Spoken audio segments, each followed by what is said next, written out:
Now, fantastic night in front of 2,500 fans at United Park in Drogheda on Friday as Shelbourne made their way back to the SSE Airtricity Premier Division for the first time in 6 years after a 3-1 win over Drogheda in a dramatic game at United Park on Friday. In a couple of minutes, we're going to hear from some of the Shell's heroes, including the head coach Ian Morris, assistant manager Jason McGuinness. The legendary kitman Johnny Watson will give an emotional interview, and we'll hear from some players, including Colin McCabe, Luke Byrne and Kieran Kilduff. And the Shell's CEO David O'Connor will be in studio in just a second. But firstly, here's the moment, the Red Seal promotion on Friday.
Yeah, we are going up. They certainly are. Shelbourne back in the Premier League. And a man you saw in that video a couple of times is the Chief Executive David O'Connor, and he joins me in studio now. Doc, good afternoon. How are you? I'm good, Jamie. Thanks very much. How would you describe being involved in those scenes at the end on Friday? Yeah, it's really hard not to have a smile from ear to ear after just having watched that. And to be honest, it's still a little bit surreal watching it back now.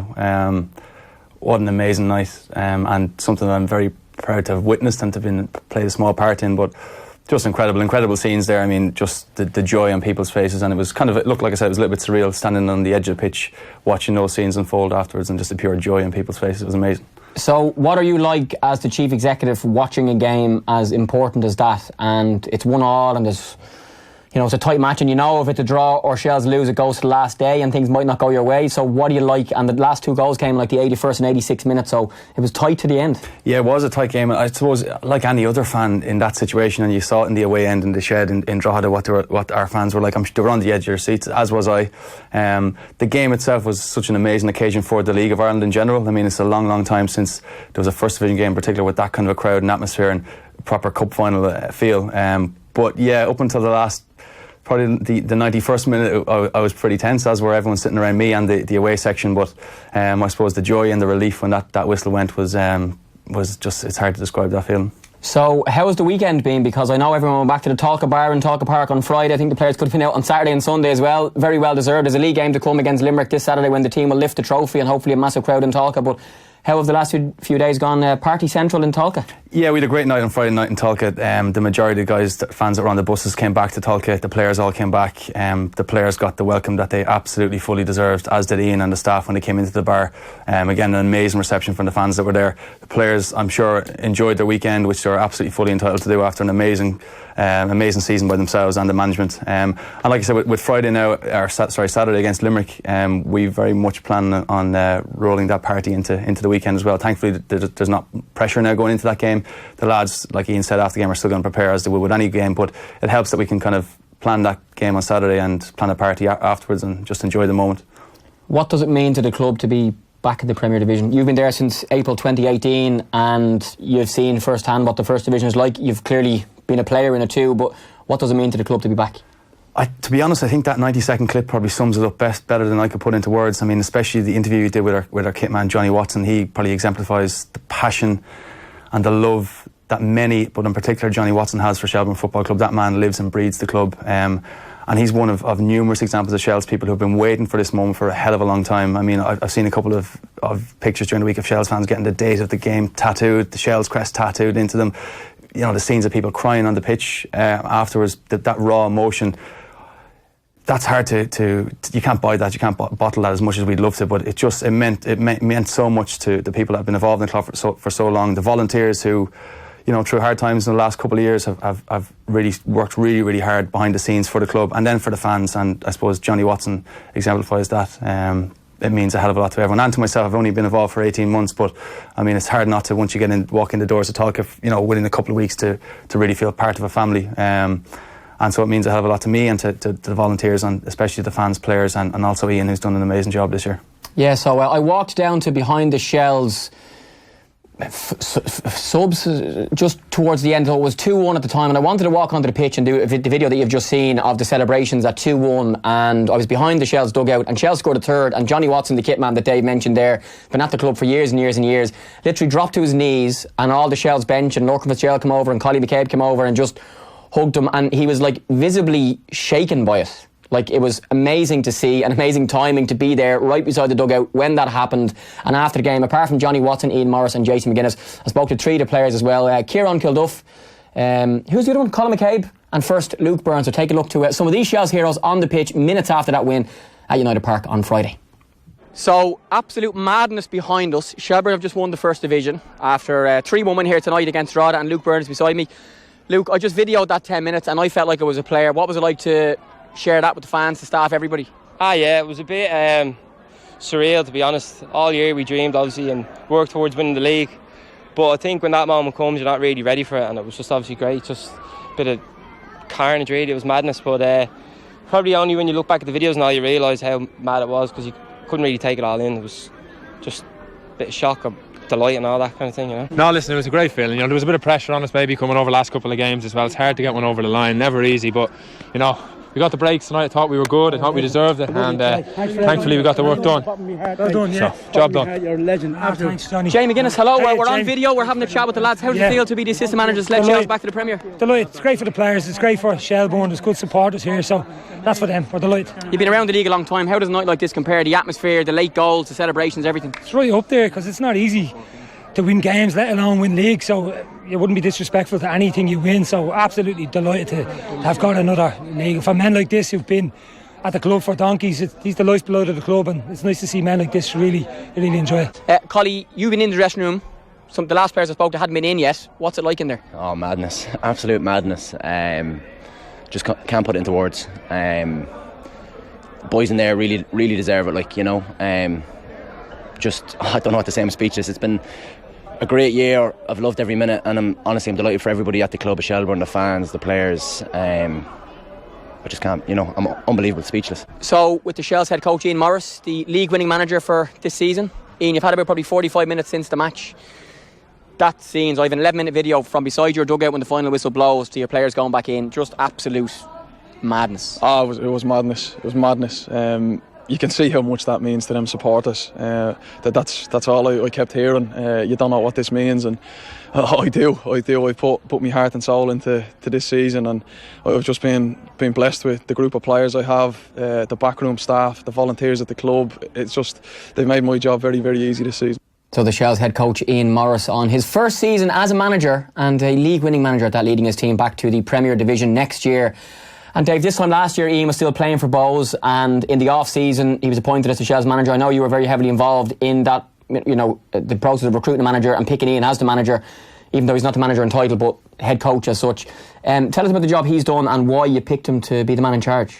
I mean, first and foremost, what a season he's had for his first year in charge, and what he's done with that group of players. I mean, you could tell by the way they fought for the win the other night, and there's numerous occasions during the season you can see that his passion and his love of the club, despite the fact he's only been in there 12 months, is really, it really showed. And the squad of players he put together in the off-season was, he did fantastically well to assemble such a strong squad. But I think more importantly, what he got out of those players during the season, you could tell he really, a really tight-knit group, and it comes down to himself and the management team. But yeah, look, bringing Ian in, I knew the first time I met Ian that he was the right person for the club. His passion was infectious. He was so eager to throw himself into it completely and immerse himself in the club, and that's what he did. And that definitely drip-fed down to the players. And I think anyone that watched us over the season regularly could see that he really stamped his authority on the team, and the team played for him in return. And yeah, look, it's all ahead of him now. What a fantastic platform he set up for himself. And he's done really well, and fully deserves all the plaudits he's going to get. Yeah, I know I asked him in the longer version of that video, which is on our YouTube channel, about planning for the Premier, like kind of now, even though you've got another match in the off-season, but getting the right squad and stuff is going to be so important, and trying to retain players who he wants to keep and the club want to keep, and along with Dave Henderson, who's played a key role as well in trying to sign players. But for you as a chief executive, your role in terms of planning for next season, I'm sure, is well in full swing, even though you're only kind of 4 days up. Absolutely, yeah. Like I said, it's kind of twofold: the football side of things and the business side of the club. On the football front, I mean, I know Ian has done a little bit of work already in the background, planning for next season. We hopefully have a couple of announcements in the coming weeks about players re-signing. We have a really strong squad of players, and the plan will be to keep the core of that squad. And I think going up to the Premier Division, obviously the plan is to probably strengthen the squad a little bit, and we'll need to do that to be competitive, and we will do that. And I know Ian and the backroom staff and Dave Henderson have already started that process. And then obviously on the business side of the club, I mean, going up to the Premier Division now changes the picture in a big way for the club, in a very positive way. It was impossible not to see the potential that the club has from a fan base point of view over the last couple of weeks and months in Tolka Park. Against Bray the other night, the couple of weeks ago, the place was rammed. And going to the Premier Division, we would hope to keep those, keep people wanting to come back to Tolka Park. And yeah, look, on the commercial level, we're constantly trying to get partners and commercial partners and business partners and even social partners. So I mean, a big part of my job in the off-season will be to continue to work with our current sponsors and partners, our social partners and our commercial partners, and try to build that portfolio as well. And we're very much an open door on that front, and we'll be very open to chat to new I suppose people that want to get involved from a sponsorship point of view, from a volunteer point of view in particular, because I mean there's a lot of people that want to come and get involved and help out with the club, and we're an open book, and I'm always approachable on that front. But it's going to be really busy. We've season tickets now to plan. I probably shouldn't be saying this, but news on a jersey launch hopefully in the next couple of weeks as well. So a lot of exciting things coming up. And yeah, what an exciting chapter for the club in the next couple of months and for next season. In what ways does it change the picture from the point of view of away from football and business and commercial and sponsors and stuff around the ground and all that sort of stuff? The primary one is the match day revenue and the turnstiles. This year we had a fantastic average attendance. We're touching 1,200 average attendance at Tolka Park. If that goes up to 1,700, 1,800, 1,900, and on top of that, then getting the big Dublin derbies where you're going to fill Tolka Park out. That makes a big difference commercially for the club. And then on the match day front, in terms of merchandise, the bar sales, they all make getting more bumps on seats and getting a big away crowd into the ground obviously helps that as well. And then I suppose in terms of commercial sponsors being able to offer that added bit of value for them in terms of TV exposure, bigger crowds, and just bigger exposure in general, it's fantastic. And we already have a couple of amazing commercial sponsors that we had this year that we'd hope to keep. But like I said previously, we're looking to get as many people involved in the club as possible, commercially and on a volunteer basis. People that want to help out and get involved, very much open to that too. I'm looking forward to being at the game on Saturday and seeing Tolka Park as full as can be. I would hope there's a great crowd there, and I'm sure the bars will be open and the players will spend some time with the fans afterwards too. I've been at a couple of games this season, and you're right about the attendance in around the 1,000 mark or so, and I've noticed in the last few weeks that the stand behind the goal in which the change rooms are has been closed. I think there was a small fire, but the kind of Shell's core fans have been at the far end of the main stand. So the main stand in general has been full, and the away fans across the other side, and that has kind of changed the atmosphere, because sometimes there was like a couple of hundred Shell fans at one, and then the rest kind of split across the main stand. How have you seen that, and what's the latest with the ground moving forward to next year if you are going to have maybe 2,500-3,000 there for Bows, or, Bows Visit or Shamrock Rovers or Pats, that you want the fans to be able to fit in and be comfortable and be safe and stuff? Yeah, well, just firstly in relation to the stand behind the goals and the moving of the core fans into the main stand, it coincided with a really good run of form that we had in the league, and it carried through. And I know from chatting to the players in particular, and from chatting to a handful of fans, they really enjoyed that dynamic, and it worked out really well because it created a real buzz in the place. For next season, there's probably a little bit of work to be done to see, in terms of Tulka Park, what we might do with that stand again. But I think I'd love to see the fans that moved to Section E stay there because of the atmosphere that they created. But we'll look at that in the off season. Just touching on the match day stuff, I mean, we're hoping to have a big bumper crowd on Saturday, but the behind the scenes, the work that goes in by a core group of volunteers that run the bar, John Riley, Andy McGowan in the club shop, the Kennedys who run the sweet shop, and among them numerous other jobs, amazing family, the match day team, the media team, Gavin, Frank, amazing people involved that just do it for the love of the club. I'm sure I'm missing out on a few people. We mentioned Johnny already, Tosh, Joe Cole at the turnstiles. I'm definitely going to miss someone, but I want to just mention a special thanks to everyone involved on a voluntary basis at the club, because they deserve the moment they had last Friday. They deserve the celebrations that are going to be had on Saturday coming, and they just do it for the love of the club. It's humbling. It's amazing. They're amazing people. So Andrew Doyle is the owner of the club, and we hope to speak to him on the podcast in the coming weeks as well. And I know Ian Morris said he'll come in and have a chat too. Andrew took over shortly before you were named as chief executive, and he's been involved in Shamrock Rovers for years and stuff. And his money has helped this project. I hate the word project, but it is, because he takes a long-term view of it, and there's links with TCU and other bits and pieces going on, the academy and stuff. Tell us about his role, the type of person he is, and he's the one who picked you to kind of run things on the ground for him, and I'm sure he was a very happy man. I saw he was a very happy man in United Park on Friday night himself. He was, for sure, and I think it's genuine. I think his happiness was more for the people involved in the club, and Ian in particular, and the staff and the players, because he saw the work that they put in over the last 10 months. And obviously, I'm very, very grateful to Andrew myself for giving me the opportunity to be involved in such an amazing club, and I couldn't have wished to have got a better working experience over 18 months. I wouldn't have got it in any other job. But look, one of the objectives myself and Andrew set absolutely was to get the first team back up into the Premier Division. For sure, I'd be lying if we said that wasn't a priority. It was. But when Andrew got involved, it was a project. You don't want to mention the word, but it was a bigger picture than just the men's first team. We're trying to create a culture and make the most of what the amazing club that Shelbourne already has, and bring the best out of people, get people involved, work with the academies, bring in the women's side of the club, which we've definitely made progressive steps towards. So the project, as you said, is more than just the first team. It's bigger than that. It's about trying to look after our players, look after the people involved in the club. A lot of things we probably will make mistakes, but there's a lot to it than just the men's first team. Obviously that's a priority for sure, but Andrew has and the rest of the board of management and myself have other things that we want to see the club progress towards, and we've definitely made a number of steps towards that over the last 18 months, not just the men's first team. And I'm sure as well the plan will be to try and compete at a certain level in the Premier next year, and I know you don't want to be involved in the battle at the bottom, and we've seen in recent years 10th goes down automatically, and 9th even this season. There's a couple of teams 7 or 8 points ahead, and 8th and 7th that are looking over their shoulders a little, and if you can make top half, you're safe, and maybe even have a great season, the likes of what Bows have done in recent seasons, and you're fighting for Europe. But that means you need a budget to get the players to do that, and that's something I'm sure Andrew and yourself and Ian and everybody are having a conversation on. You want to make sure your team is competitive in the Premier next year. Absolutely. We don't want it to bounce back down. Absolutely not. That would be, it would be a big step backwards. But that means we have to look at the squad we have, keep the core group of players that we already have for next season, and then strengthen in a couple of areas that we definitely need to strengthen in. There's no two ways about that. And I suppose being the momentum that we have at the club now, I'm sure there'll be players wanting to play for Shelbourne Football Club, as there have been for a number of years, because it's such a massive club. But now that we're back in the Premier Division, there will be players wanting to play for the club, and it's about how we recruit players. We have to be clever in our recruitment, because ultimately it's not going to be a blank checkbook. Far from it, despite what some people may have thought this year about us was very much untrue. So we'll have to be clever with our recruitment and get the right players, get players who want to be a part of it.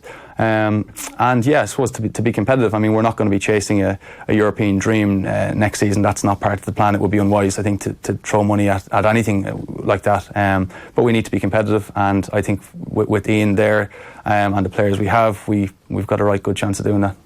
So Dave, you're 28, just turned 28. And you've played in the league for years and years and years, up until just before you took the job as Chelsea chief executive. UCD for years, Limerick and Shamrock Rovers as well.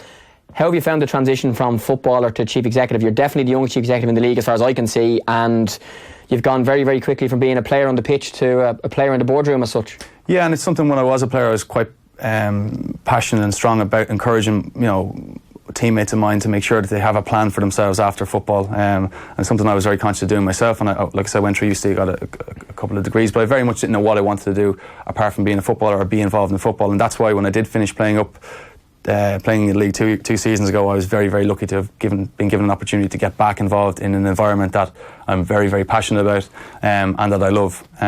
And I'm still pinching myself a little bit to have gotten the opportunity, to be honest, especially at such a club as Shells.